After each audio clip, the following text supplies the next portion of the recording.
घरोघरी मातीच्या चुली या मालिकेच्या नवीन लेटेस्ट एपिसोडमध्ये आपल्याला पुढे असं पाहायला मिळणार आहे.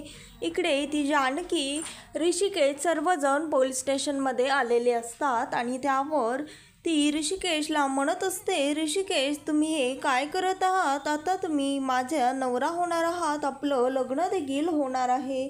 त्यावर ती त्या इन्स्पेक्टरला म्हणते, तुम्हीच सांगा हे जानकीचं वागणं बरोबर आहे का? त्यानंतर ती म्हणते, अहो इन्स्पेक्टर दादा तुम्हीच बघा ना, ही किती मोठी फितूर आहे.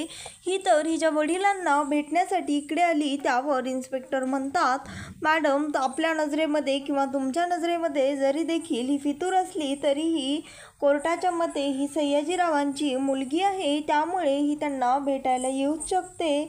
त्यावर तू म्हणते, आता ऐकलत का जानकी, तू इथनं जा. त्यावर ऋषिकेश म्हणतो, चल जानकी उगाचच तू इथे नादी लागू नकोस. असं म्हणून तो ऋषिकेश त्या जानकीचा हात धरतो. त्यावर त्या ऐश्वर्याला मात्र हे बिलकुलही आवडत नाही. त्याला तर हे फारच खटकतं. ती ऐश्वर्या म्हणते, ऋषिकेश तुम्ही हे काय करत आहात? तुम्ही विसरलात की काय? आपलं लग्न होणार आहे आणि आता जानकी तुमच्यासाठी परस्त्री आहे. तुम्ही असा कोणत्याही परस्त्रीचा हात धरलेला मला बिलकुलही चालणार नाही, असं ती त्या ऋषिकेशला म्हणते. पण जानकीला मात्र या गोष्टीचा फारच राग आलेला असतो. तिला फारच वाईट वाटतं. त्यानंतर ती ऐश्वर्या म्हणते, तुम्ही विसरलात का? तुमचा डिवोर्स झालेला आहे आणि आता जानकी देखील तुमच्यासाठी परस्त्री आहे आणि उद्या तर आपलं मेहंदी आहे, परवा लग्न आहे आणि आता असं असताना तुम्ही जर दुसऱ्या कोणत्या बाईचा हात धरला तर मला बिलकुलही चालणार नाही. मी तुम्हाला आधीच सांगून ठेवते, असं ती तिच्या नवऱ्याला म्हणजेच त्या ऋषिकेशला सांगते. आणि जानकीला म्हणते, तुला तरी कळायला हवं, तू असा दुसऱ्याच्या नवऱ्याचा हात कसा धरू शकतेस जानकी, असं ती ऐश्वर्या त्या जानकीला म्हणते. आणि तिच्या दादाला बाबाला म्हणते, अरे बाबा आता मी तुला सांगते एक आनंदाची बातमी, आजच आमची मेहंदी आहे आणि उद्या लग्न आहे. त्यावर ते म्हणतात, अरे वा, ही तर फारच चांगली गोष्ट सांगितलीस की आता ऋषिकेशराव आमचे जावई होणार, खरंच आमचं तर भाग्यच आहे, असं ते ऋषिकेशला बघून म्हणतात. आणि ऐश्वर्याला म्हणतात, खरंच तुमचा जोडा अगदी शोभून दिसत आहे, तुमचा संसार सुखाचा हो, असं ते त्या ऐश्वर्याला आणि ऋषिकेशला म्हणतात. पण त्या ऋषिकेशला मात्र ह्या सर्व गोष्टींचा फारच राग आलेला असतो. आणि त्यानंतर तेवढ्यातच तिथे ते इन्स्पेक्टर येतात आणि सयाजीला म्हणतात, आता तुमचा बोलण्याचा आणि भेटण्याचा टाईम संपलेला आहे. त्यानंतर तो हवालदार त्यांना पुन्हा जेलमध्ये घेऊन जातो आणि ते सर्वजण घरी येतात. त्यानंतर इकडे ती सौमित्रा विचारामध्ये गुंग असते, कारण तिची आई तिला विचारत असते, काय ग सौमित्रा, तू आत्ता फोनवर सारंगला काय बोलत होतीस? त्यावर ती म्हणते, नाही गाई, तुझ्या ऐकण्यामध्ये काहीतरी गल्लत झाली असणार, मी सारंगला नव्हते बोलत. त्यावर तिची आई म्हणते, तू आता खोटं बोलू नकोस हा, मी माझ्या कानांनी व्यवस्थित ऐकलं, तू सारंगशीच बोलत होतीस. मी जरी म्हातारी झाले असले ना तरी देखील माझे कान आणखी शाबूत आहेत, असं तिची आई त्याच्या म्हणत असते. त्यानंतर ती सौमित्रा रडण्याचं नाटक करते आणि तिची आई तिला म्हणते, अगं तेच मी म्हणत आहे, गेलेल्या माणसांची असं कोणी फोनवर बोलतं का? त्यावर ती सौमित्रा म्हणते, माझा सारंग या जगामध्ये नाही आहे आई, असं म्हणून रडायला लागते. त्यावर तिची आई तिला म्हणते, तुझ्या डोक्यावर परिणाम वगैरे झालेला आहे का? त्यावर ती म्हणते, अगं तसं नाही, म्हणजे तुझी तब्येत तर ठीक आहे ना, कारण तू असं उगाचच गेलेल्या माणसांची फोनवर बोलत होतीस म्हणून मी म्हटलो. आणि तेवढ्यातच सारंगचा पुन्हा एकदा सौमित्राला फोन येतो. त्यावर तो फोन आजी उचलते आणि हॅलो हॅलो म्हणायला लागते. पण इकडे सारंगने मात्र आजींचा आवाज ऐकल्यानंतर तो हॅलो म्हणत नाही आणि फोन कट करतो. त्यावर ती आजी फोन ठेवते आणि म्हणते, उगाचच बोलायचं नसतं तर कशाला हे मेले कॉल करून उगाचच त्रास देत असतात. त्यावर सौमित्रा म्हणते, हो नाही, मीही तेच म्हणते, उगाचच आपले सततच कॉल करून परेशान करत असतात, असं ती तिच्या आईला सांगते. ती म्हणते, जाऊ दे आई, सोड. तिची आई म्हणते, अगं हो ना, मी देखील तेच म्हणत आहे, तू सुद्धा सोडून दे. असं गेलेल्या माणसांच्या आठवणीनं कोणी फोनवर बोलत बसतं का? आता उगाचच तू सारंगच्या आठवणीमध्ये उगाचच झुरत राहू नकोस. हवं तर तू स्वतःला त्रासही करून घेऊ नकोस. भरपूर एकदाचं काय ते रड आणि मन मोकळं कर असं तिची आई त्या सौमित्राला सांगत असते. आणि उगाचच असं कोणाशीही कॉलवरती अनोळखी माणसांना सारंग म्हणून बोलत बसू नकोस. त्यावर ती म्हणते, आई तूच सांग, मी सारंगला कसं विसरू? माझं तर ते फारच गोड बाळ होतं. असं म्हणून ती रडायला लागते आणि आजीही रडायला लागते आणि म्हणते, अगं आता आपण काय करणार आहोत? ते जरी गोड बाळ असलं तरीही आले देवाजीच्या मना, त्याच्या पुढे कोणाचं काहीही चालेना. मी आहे ना, तू माझ्याशी मनमोकळेपणाने बोल. आपण वडीलधारे माणसं आहोत. आपण ह्या घरातलं वातावरण आनंदी ठेवायला हवं. आपणच जर असं दुःख करत बसलो तर कसं होईल, असं सौमित्रीची आई तिला म्हणत असते. आणि इकडे इन्स्पेक्टर जानकीला, सौमित्रला आणि ऋषिकेशला म्हणत असतात, खरं तर ती ऐश्वर्या फारच शातीर आहे. तिने असं सर्वांना ह्यामध्ये अडकवून टाकलेलं आहे. तिने तर फार मोठी चाल खेळली आहे, पण आता आपल्याकडे फारच कमी वेळ उरलेला आहे. त्यामुळे आता तुम्हाला जे काही करायचं आहे ते लवकरात लवकर करा, नाहीतर ही सर्व परिस्थिती आपल्या हाताबाहेर जाईल, असं ते इन्स्पेक्टर त्या ऋषिकेशला आणि सर्वांना सांगत असतात. तर तो ऋषिकेश इन्स्पेक्टरला म्हणतो, हो आम्ही समजू शकतो, आम्हाला माहीत आहे, या गोष्टीचा अंदाजा देखील आहे, पण आम्ही देखील आमचे प्रयत्न सुरूच ठेवत आहोत. तरी देखील आमच्या हाताला आणखी तरी काही ठोस पुरावा असा लागलेला नाहीये. त्यानंतर तो ऋषिकेश म्हणतो, इन्स्पेक्टर जर तो मास्कवाला माणूस माझ्या हाती लागला असताना तर नक्कीच आपल्याला काही ना काहीतरी क्ल्यू मिळाला असता. त्यानंतर ते म्हणतात, हो ना. त्यावर जानकी म्हणते, खरं तर इन्स्पेक्टर मला असं वाटतं त्या माणसाचा काहीतरी छुपा हेतू नक्कीच आहे, कारण हळदीच्या दिवशीही आणि त्याच्या एक दिवस आधी देखील तो आमच्या घरावर पाळत ठेवून होता. त्यावर ते म्हणतो, हो पण आता आपण त्या माणसाला कसं शोधणार आहोत? त्यानंतर तो इन्स्पेक्टर म्हणतो, या सर्वांमध्ये मला एकच पर्याय शिल्लक दिसतो, आपण आधी जानकी वहिनीच्या आईला शोधायला हवं. आणि त्यानंतर इकडे ती माया त्या जानकीला स्केच काढत असते पार्वतीला विचारून. त्यावर ती विचारते, सांगा ना काकू, तुमची मुलगी कशी दिसते? त्यावर त्या म्हणतात, माझी जानकी फारच गोड आहे. त्यावर ती माया म्हणते, पण हे सर्व मी स्केचमध्ये कसं काढणार? त्यानंतर ती म्हणते, तिचे डोळे अगदी मोठे मोठे आहेत, केस अगदी कमरेपर्यंत आहेत आणि तिने सततच आंबाडा पाडलेला असतो. त्यानंतर नाक तर अगदी सरळ आणि छोटंसं आहे. त्यानंतर ती म्हणते, तिच्या गालावर खळी देखील पडते. असं सर्व ती तिच्या मुलीचं वर्णन त्या मायाला सांगत असते.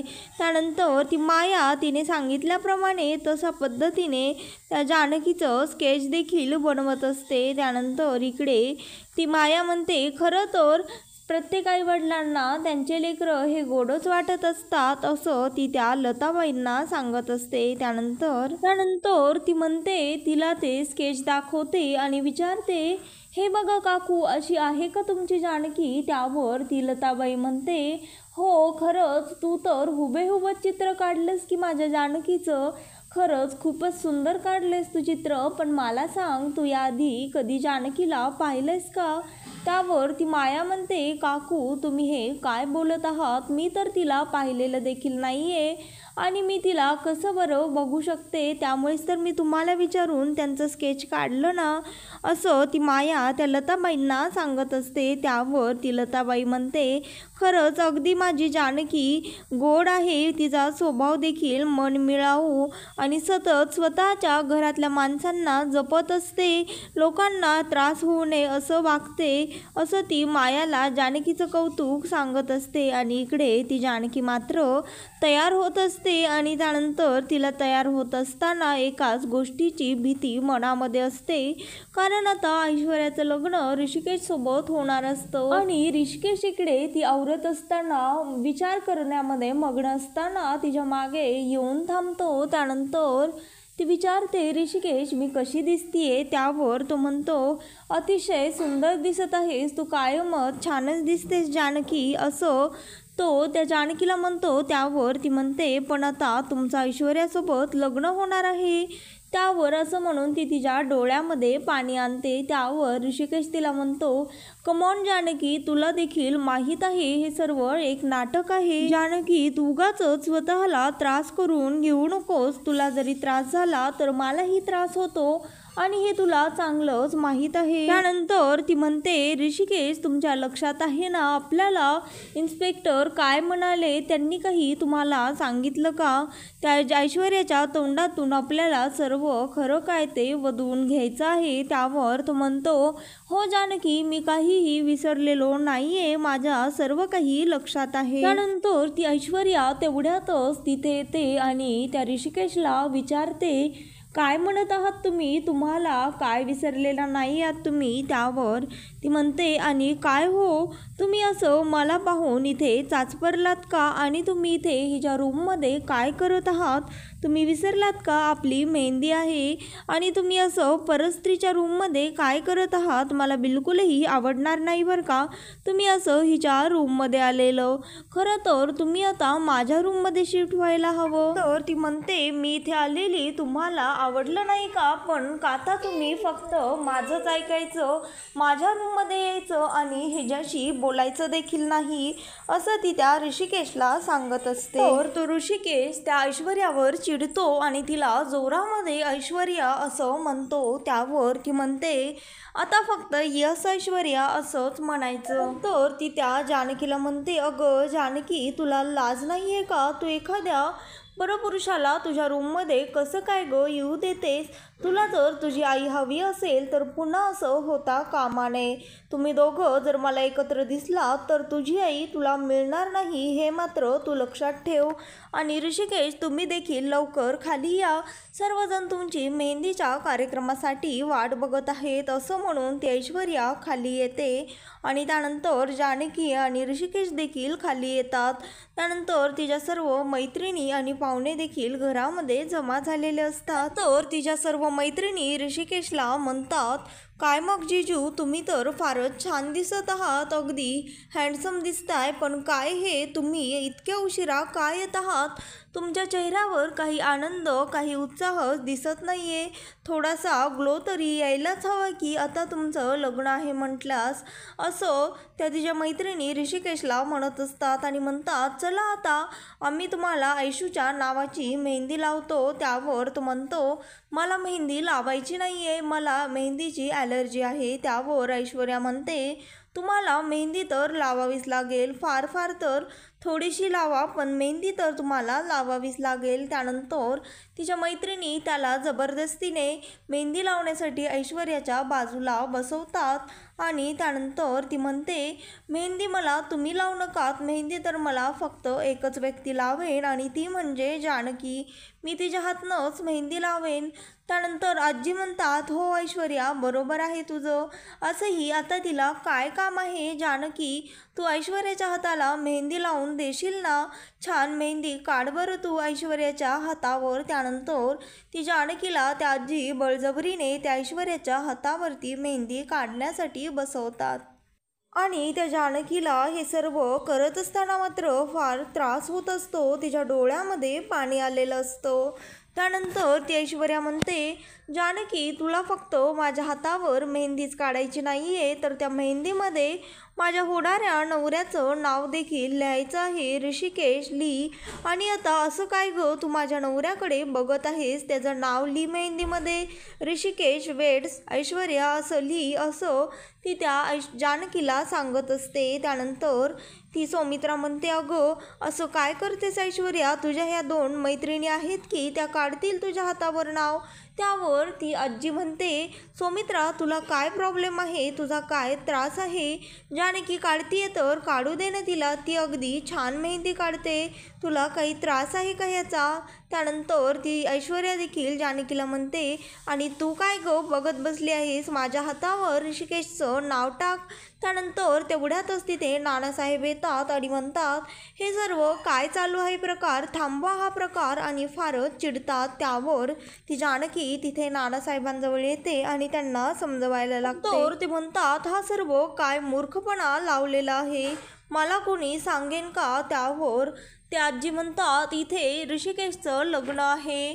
त्यावर ते विचारतात कोणासोबत? त्यावर ती सांगते ऐश्वर्यासोबत. त्यावर ते म्हणतात ऋषिकेश तुला हे सर्व करताना काहीच कसं वाटलं नाही? आणि जानकी तू कसं ग हे सर्व चालवून घेतलंस? असं ते त्या जानकीला विचारतात आणि म्हणतात सौमित्रा तू काय ग नुसती बघत इथे उभा राहिली आहेस? त्यावर ती म्हणते ऐश्वर्याचाच तसा हट्ट होता. त्यावर ते म्हणतात ती लाख हट्ट करेन पण काय बरोबर काय चुकीचं हे तुम्हाला कळायला नकोत? वेळीच तुम्ही तिच्या थोबाडात मारायची. तुला आणखी काय ग नवरा मरून थोडे दिवसही झालेले नाहीत आणि तुला लग्नाचे सोहळे करायचे सुचतायत? खरंच तुला स्वतःची लाज वाटायला पाहिजे असं नानासाहेब त्या ऐश्वर्याला म्हणतात. त्यावर ती म्हणते नाना तुम्ही शांत व्हा. त्यावर नाना म्हणतात हासला फाजीलपणा बघून कोण शांत बसेल? इथे तुझ्या नवऱ्याचं लग्न सुरू आहे आणि तू इथे ढिम्म उभी आहेस. खरंच मला तर हे सहनच होत नाहीये. ऋषिकेश मला हे सर्व प्रकार न सांगता तुमचं तर बिनघोर चालू आहे हा काळा कारभार. तू मला आधी हे सांग असला मूर्खपणा कोणाच्या डोक्यामध्ये आला? तर ती ऐश्वर्या त्या ऋषिकेशवर चिडते आणि म्हणते तुम्हाला जर तुमच्या बायकोची आई जिवंत हवी असेल तर हे लग्न व्हायलाच पाहिजे आणि जर का हे लग्न झालं नाही तर ती म्हातारी तिकडेच मरेन. तुमच्या बायकोची आई जिवंत राहणार नाही आणि ही काळ्या दगडावरची पांढरी रेष आहे हे तुम्ही लक्षात ठेवा. जाऊन तुमच्या बापाला समजवा. त्यावर तो ऋषिकेश फारच चिडतो आणि तिला म्हणतो ऐश्वर्या तू हे काय बोलत आहेस? त्यावर ती म्हणते हो ऋषिकेश तुमच्या म्हाताऱ्या बापाला जाऊन समजवा की हे लग्न झालंच पाहिजे. त्यानंतर इकडे ती जानकी ऋषिकेशला म्हणत असते ऋषिकेश बास झालं आता हे नाटक मला सहन होत नाहीये. त्यावर तो म्हणतो नाही जानकी आपल्याला हे नाटक तर करावंच लागेल. त्यावर ती म्हणते का पण? त्यावर तो म्हणतो तुला कळत कसं नाहीये? हे नाटक जर इथेच संपलं तर तिकडे तुझ्या आईचा जीव जाईल. त्यानंतर तो नानांना समजवायला जानकी आणि ते दोघे जणे जातात पण नाना मात्र त्यांचं काही एक ऐकून घेत नाहीत आणि त्यांना नाईलाजाने नानांना देखील सांगावं लागतं सारंग जिवंत आहे आणि हे एक नाटक आहे आणि हे आपण जानकीच्या आईला मिळवण्यासाठी करत आहोत. तर मित्रांनो घरोघरी मातीच्या चुली या मालिकेचे नवनवीन लेटेस्ट एपिसोड पाहण्यासाठी आत्ता चॅनलला लाईक शेअर आणि सबस्क्राईब मात्र नक्की करा. व्हिडिओ आवडले असल्यास व्हिडिओला कमेंट देखील करा.